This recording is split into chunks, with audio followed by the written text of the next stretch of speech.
మీరు కొంచెం రిస్క్ చేసి బిజినెస్ వైపు ఎంటర్ అయ్యారు. సో, ఆ టైంలో ఎలా అనిపించింది? లైక్ ఫ్యామిలీ కానీ, వాళ్ళు కానీ ఎందుకు మనకిప్పుడు బానే రన్ అవుతుంది గదా! ఇంటీరియర్స్ డిజైనింగ్ క్లయింట్స్ వస్తున్నారు అని చెప్పారు. బట్ ఆ కంఫర్ట్ జోన్ నుంచి రిస్క్ జోన్‌కి రావాలంటే రస్క్ యాహ్! ఉండాలంటారా? ఎగ్జాక్ట్‌లీ. మీరు అడిగిన క్వెషన్ బాగుంది యాక్చువల్లీ.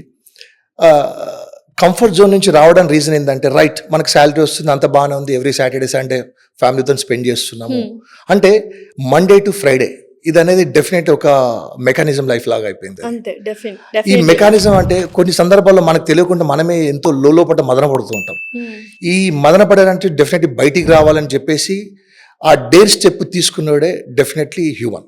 ఆ డేర్ స్టెప్ తీసుకొని ఎవరైతే మా మిస్సెస్ కానీ నేను ముందు అడిగేస్తాం అనుకున్న టైంలో తను నాకు బాగా సపోర్ట్ ఇచ్చింది. ఓకే.